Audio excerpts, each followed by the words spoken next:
Assalamualaikum warahmatullahi wabarakatuh. Salam sejahtera untuk kita semua.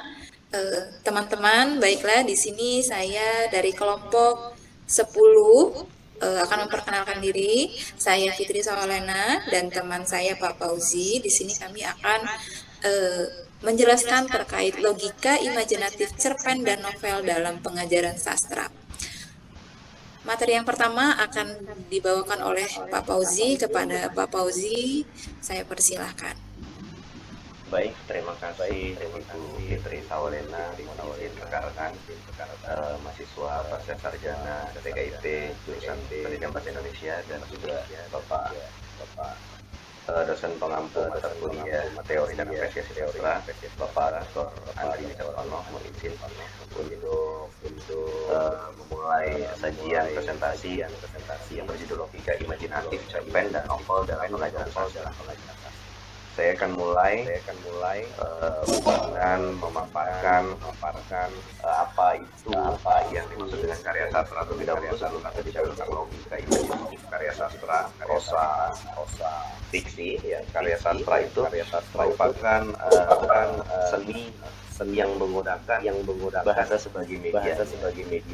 Jadi yang di sini akan lebih dibahas adalah bentuk karya sastra yang sifatnya prosa. Kita klasifikasikan karya sastra bisa dibagi menjadi tiga jenis. Yang pertama ada itu puisi, kemudian prosa, dan juga yang kita akan fokus kepada sastra prosa, yaitu prosa fiksi.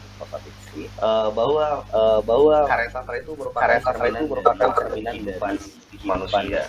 Adalah refleksi dan memang karya sastra itu belum tentu terjadi sungguh-sungguh di dalam kehidupan manusia, tapi terciptanya karya sastra fiksi adalah merupakan refleksi dari kehidupan manusia di dalam bermasyarakat. Prosa fiksi menurut Nurdiantoro pada tahun 2009 menyatakan bahwa prosa fiksi adalah bentuk cerita atau prosa kisahan yang terdapat pelakuan peristiwa dan alur imajinasi dari pengarang. Nah, logika dalam logika yang sifatnya imajinatif itu adalah hasil dari hayal yang bersifat sugestif, memberi nilai-nilai dan bukan merupakan sesuatu yang bersifat faktual atau nyata. Sedangkan logika yang sifatnya faktual adalah sifat karya yang non-fiksi. Baik, selanjutnya ini ada novel. Saya sampaikan sebelumnya bahwa kita akan fokus kepada karya sastra prosa fiksi, cerpen dan novel. Apa itu cerpen? Cerpen adalah merupakan kisah pendek kurang dari 10.000 kata yang memberikan kisah yang tunggal dominan. Ini menurut Sujiman dalam bukunya Andri Wicaksono tahun 244. Ini juga bisa kita maknai sebagai suatu cerita yang dapat dibaca sekali. Jadi kalau cerita pendek bisa dianalogikan sebagai suatu cerita yang dapat dibaca itu karena sifatnya yang pendek. Apa yang dimaksud dengan pendek? Bisa dilihat dari belah kata yang ada di dalam di bagian kelompok cerita pendek. Yang pertama itu adalah cerita pendek atau short story. Yang kedua cerita pendek short story. Dan yang ketiga cerita pendek yang sangat pendek, very short story. Nah, cerita pendek atau short story adalah cerita yang kurang dari 10.000 kata atau kisaran dari 10.000 kata, tapi masih di atas 4.000 kata. Masih dalam plot yang tidak terlalu luas. Kalau di atas sudah 10.000, walaupun memang mungkin kekuatan cerpen tidak benar-benar menghindari makna ya. Tapi kita akan bisa melihat kalau yang mulai luas biasanya sudah tidak termasuk cerita pendek lagi, dia masuk ke jenis prosa fiksi yang lain, misalnya novel. Kalau masih 10.000 kata barangkali bisa disebut sebagai cerita yang dapat dibaca sekali lagi. misalnya di dalam koran, kita baca itu sekali kita bisa menyelesaikan cerita itu karena alurnya yang kemudian pembahasan juga yang tidak terlalu kompleks, tidak terlalu banyak, dan temanya juga yang spesifik. Jadi dia dapat dibaca secara sederhana dan dapat diselesaikan dengan waktu yang singkat. Kemudian cerita pendek yang lebih pendek dari cerita pendek yang 10.000 kata, yaitu sekitar 3.000 sampai 4.000 kata. Nah, ini juga banyak kita temukan cerita pendek yang seperti itu. Dan yang terakhir cerita pendek yang sangat pendek, yang itu very short story. Saya pernah membaca cerita pendek yang sangat pendek, kalau saya tidak salah, saya sudah mencoba untuk mencari ceritanya. Saya masih ingat ceritanya, tapi saya mencoba untuk cari kembali cerita pendeknya.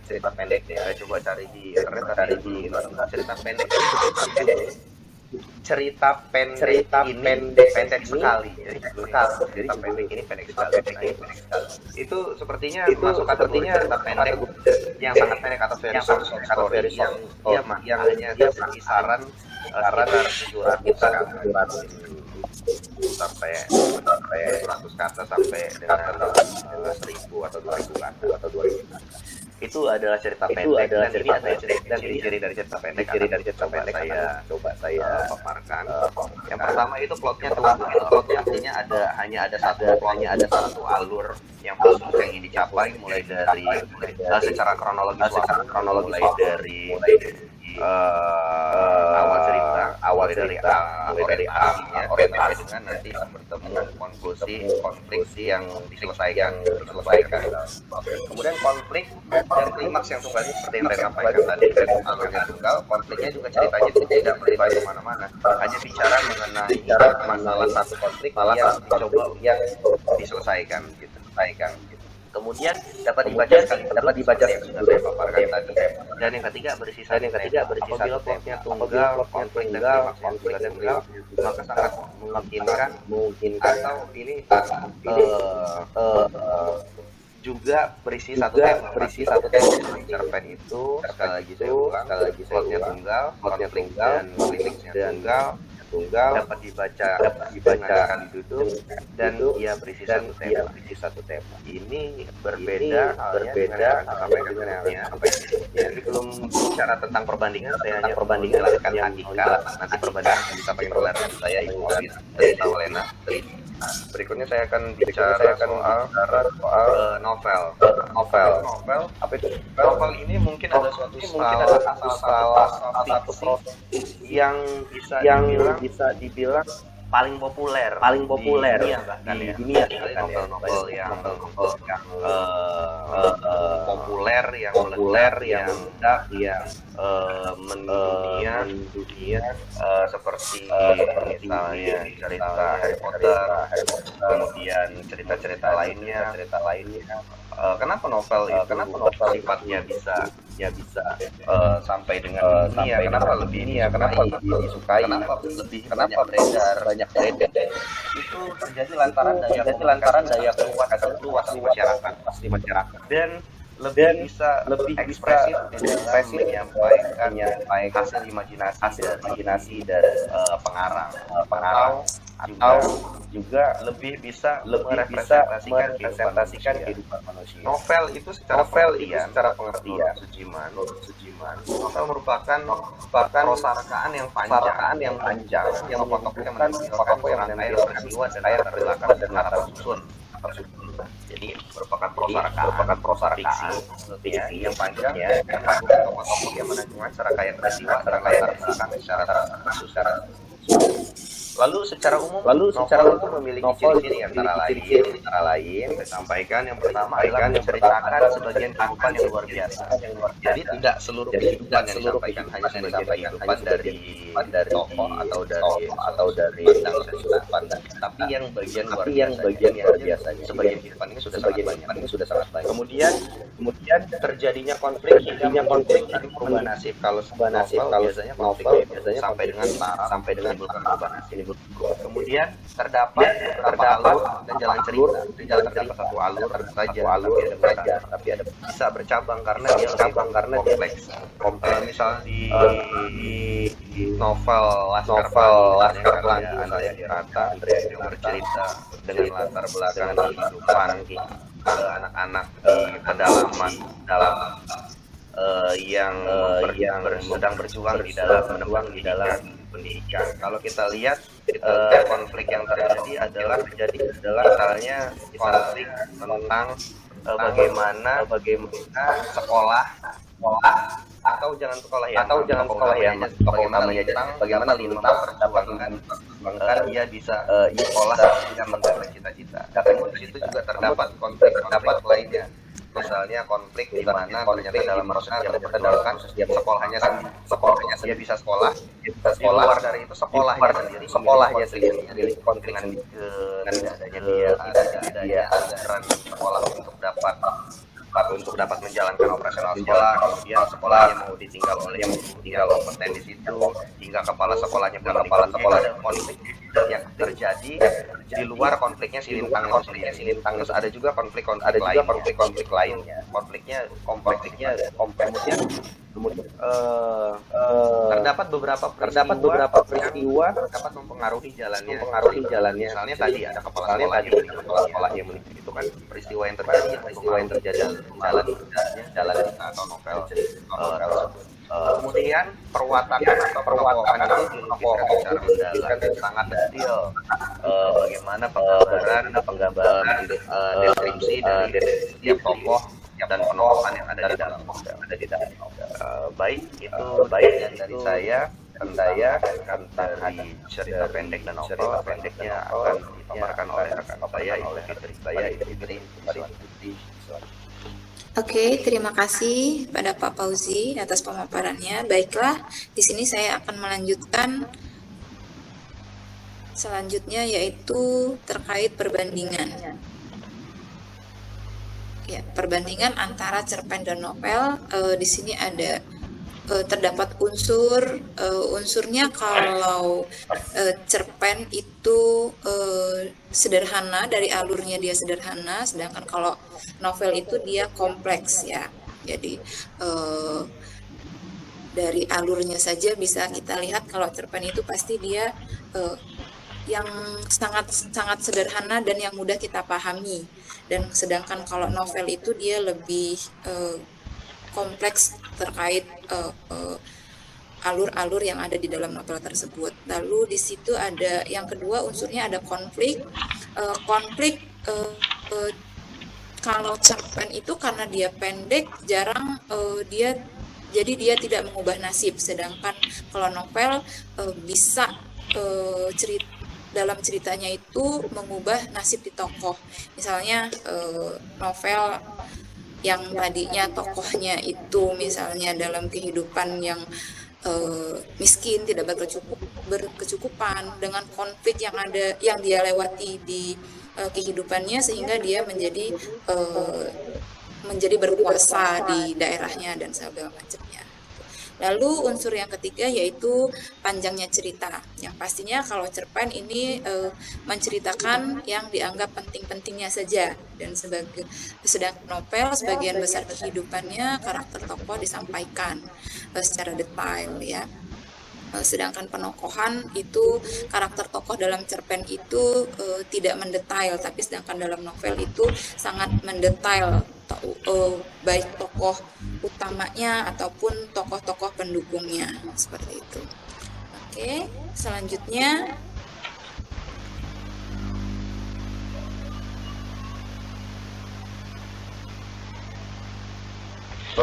maaf Bu. Ya. Pembelajaran cerpen dan novel ya terintegrasi dalam 4 keterampilan ya elemen dalam kurikulum Merdeka, yaitu kita agar memiliki pengalaman berapresiasi sastra secara langsung, yaitu kita harus mengajarkan kepada anak itu pastinya terkait dengan menyimak yang baik ya, lalu bagaimana kita berbicara, menulis dan berbicara dan menulis seperti itu.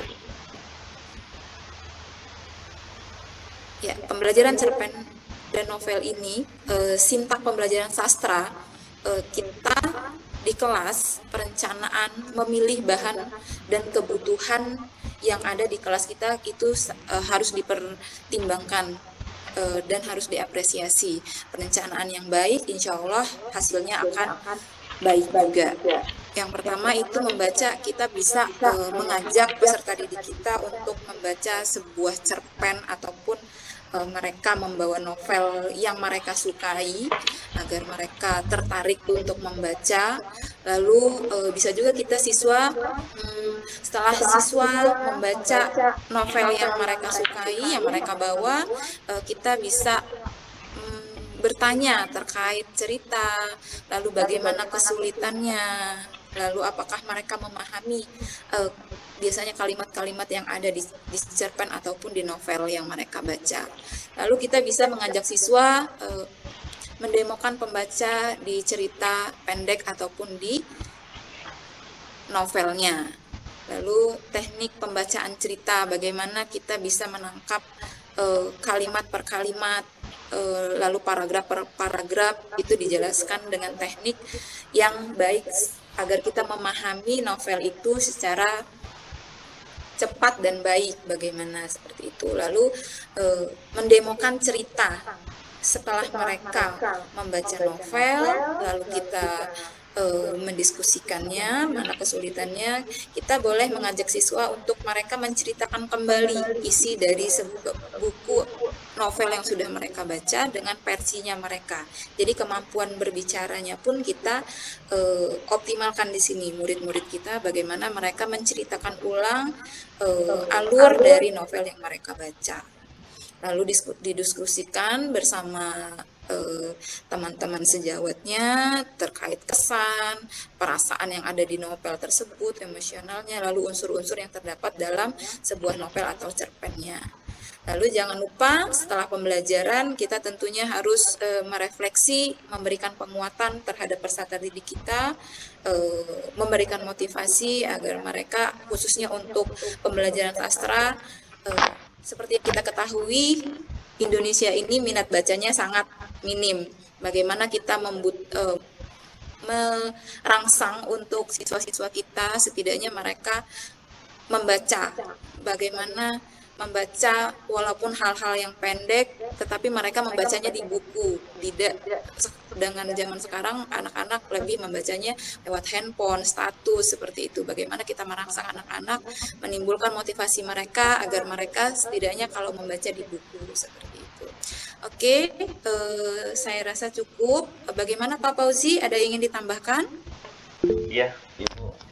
Mohon izin nih Bu, sedikit menambahkan terkait sebenarnya ini tadi kita sudah mencoba untuk efisiensi presentasi yang kita sepakati untuk mengenai unsur intrinsik dan ekstrinsik yang ada di dalam prosa, karena ini sudah pernah disampaikan oleh rekan kita pada kelompok demikian. Kemudian ini seperti ada pertanyaan dari yang kita sampaikan di sini Bu, terkait dengan unsur ekstrinsik dan ekstrinsik dalam cerita pendek ataupun novel. Baik, mohon izin. Di dalam cerita itu memang beberapa unsur-unsur yang ada di dalam kita mulai dari luar cerita, atau itu yang pertama misalnya adalah nilai misalnya ada nilai edukasi, ada nilai pendidikan, kemudian juga ada nilai politik, ada nilai budaya dan sebagainya. Yang itu adalah yang merupakan unsur yang ada di unsur ekstrinsik, atau yang lain unsur ekstrinsik adalah latar belakang dari pengarang itu sendiri. Latar belakang pengarang itu biasanya dapat mempengaruhi jalannya cerita, atau cerita yang dibuat oleh seorang pengarang itu biasanya terpengaruh oleh misalnya pengarang novel yang ada di disampaikan oleh dosen kita Bapak Andri Sono, misalnya cerita tentang novel pada perjuangan novel dan Surabaya ya. Surabaya itu terpengaruh juga dengan dengan kondisi ekonomi sosial budaya yang ada pada saat novel itu dibahas. Novel itu adalah nilai unsur ekstrinsik yang ada dalam cerita. Salah satunya adalah kemudian adalah unsur intrinsik, unsur yang memang membangun cerita itu dari misalnya adalah tema dalam cerita atau ide gagasan cerita itu sendiri. Kemudian ada tokoh dan penokohan. Tokoh adalah orang-orang yang terlibat di dalam cerita. Penokohan adalah warna yang ada berwarna.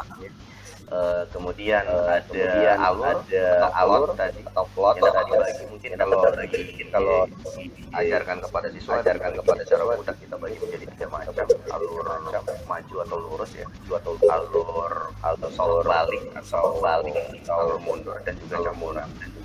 Kemudian ada gaya bahasa ini biasanya kayak menulis dalam tapi lebih detailkan biasanya masuk ke dalam majas yang muncul atau kiasan yang muncul di dalam cerita.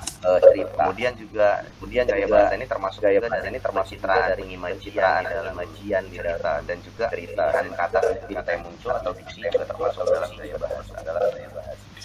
Kemudian amanat yang terkandung biasanya amanat saya sampaikan di depan selain karena saya lupa yang amanat tapi sebelum amanat itu adalah setting dulu cerita itu settingnya apa di kerajaan atau di zaman apa. Misalnya Laskar Pelangi tadi kita sampaikan dari itu di Sumatera bagian selatan dia di Bangka Belitung ya Bu ya. Bangka Belitung. Cerita latarnya di situ pada suatu kampung di sana. Kemudian berlatar di sekolah. Cerpen yang bagus juga doa yang mengancam yang latarnya ada di suatu daerah dengan kemudian juga masuk pada suasana kerajaan. Kemudian amanat adalah pesan moral yang ada di dalam. Baik, demikian barangkali mohon maaf ini saya yang sampaikan. Kita tadinya tidak pertanyaan dari termasuk tadi yang sudah ibu sampaikan dari belajar cerpen atau penovel selain untuk penanaman nilai tentunya nilai kan ada amanat moral, nilai yang terkandung dalam cerita yang mudah-mudahan dapat diimplementasikan oleh siswa di dalam kehidupan sehari-hari. Selain itu juga mungkin dapat memotivasi untuk menimbulkan kepekaan antara berkesenian dan berpikir karena ini adalah cerminan yang manusia sampaikan dalam bentuk imajinasi. Cukup barangkali Bu dari saya. Oke, terima kasih. Baiklah teman-teman, cukup sekian presentasi dari kami. Apabila teman-teman ada yang ingin ditanyakan, boleh nanti di kolom komentar saja. Insya Allah akan kami jawab. Baiklah, cukup sekian presentasi dari kami. Kami mohon maaf apabila ada kesalahan. Saya akhiri. Wabillahi taufiq wal hidayah. Wassalamualaikum warahmatullahi wabarakatuh. Waalaikumsalam warahmatullahi wabarakatuh. Terima kasih Bu. Terima kasih Bapak, teman-teman.